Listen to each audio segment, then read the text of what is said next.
ಕದಡಿದ ಸಲಿಲಂ ತಿಳಿವಂದದೆ. ಈ ಪದ್ಯದ ಮುಂದಿನ ಭಾಗವನ್ನು ಈಗ ಮುಂದುವರಿಸೋಣ.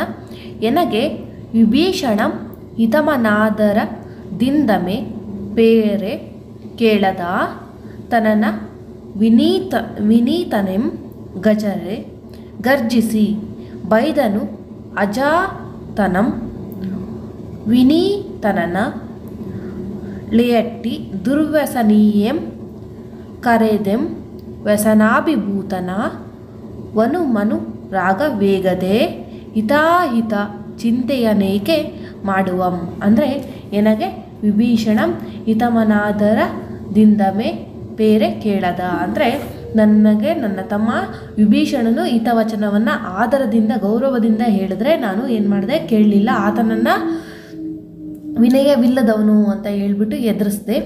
ತನ್ನನ್ನು ವಿನೀತನೆಂ ಗರ್ಜಿಸಿ ಬೈದನು ಜಾತನಂ ತನ್ನನ್ನು ಳೆಯಟ್ಟಿ ದುರ್ವ್ಯಸನೆಯಂ.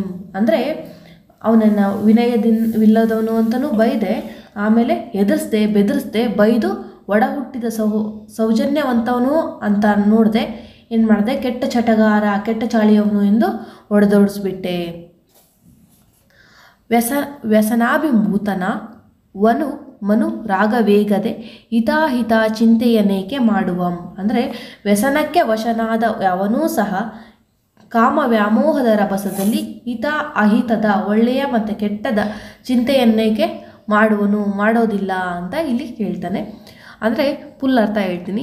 ಎನಗೆ ವಿಭೀಷಣಂ ಹಿತಮನಾದರ ದಿಂದಮೆ ಬೇರೆ ಕೇಳದ ತನ್ನ ವಿನೀತನೆಂ ಗಜರೆ ಗರ್ಜಿಸಿ ಬೈದನು ಜಾತನಂ ವಿನೀತನನ್ನಳೆ ಎಟ್ಟಿ ದುರ್ವಸನೀಯಂ ಕರೆದೆಂ ವ್ಯಸನಾಭಿಭೂತನ ವನು ಮನು ರಾಗವೇಗದೆ ಹಿತಹಿತ ಚಿಂತೆಯನೇಕೆ ಮಾಡುವಂ. ಅಂದರೆ ನನ್ನ ತಮ್ಮ ವಿಭೀಷಣನು ಹಿತವಚನವನ್ನು ಆದರದಿಂದ ಗೌರವದಿಂದ ಹೇಳಿದರೆ ಕೇಳದೆ ಆತನನ್ನು ವಿನಯವಿಲ್ಲದವನೆಂದು ಎತರಿಸಿ ಬೆದರಿಸಿ ಬೈದು ಒಡ ಹುಟ್ಟಿದ ಸೌಜನ್ಯವಂತನನ್ನು ಕೆಟ್ಟ ಚಟಗಾರ, ಕೆಟ್ಟ ಚಾಳಿಯವನು ಎಂದು ಒಡೆದೋಡಿಸಿ ದೂರ ಮಾಡಿದೆ.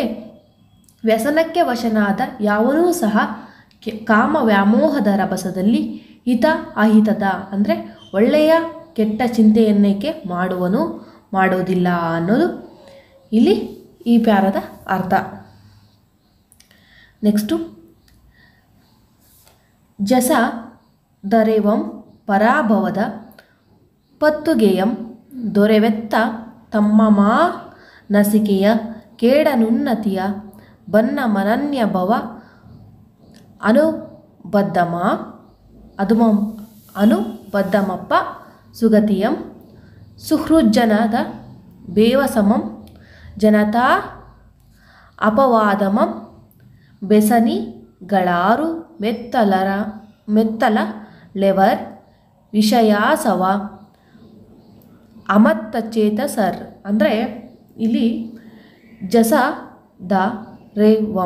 ಜಸದವರಂ ಪರಾಭವದ ಪತ್ತುಗೆಯಂ ಅಂದರೆ ಕೀರ್ತಿ ನಾಶವನ್ನು ಸೋಲಿದ ಸಂಪರ್ಕವನ್ನು ದೊರೆವೆತ್ತ ತಮ್ಮ ಮಾನಸಿಕೆಯ ಕೇಡನುನ್ನತಿಯ ಅಂದರೆ ಶ್ರೇಷ್ಠವಾದ ತಮ್ಮ ಮನುಷ್ಯತ್ವ ನಾಶವನ್ನು ಉನ್ನತಿಯ ಭಂಗವನ್ನು ಮುಂದಿದ ಜನ್ಮಕ್ಕೆ ಸದ್ಗತಿಗೆ ಬದ್ಧವಾದ ನಡೆಯನ್ನು ಸಹೃದಯ ಜನರ ಚಿಂತೆ ವಾಕ್ಯುಲ್ಯತೆಯನ್ನು ಬನ್ನ ಮನನ್ಯ ಭವ ಅಭವಾನುಬದ್ಧಮಪ್ಪ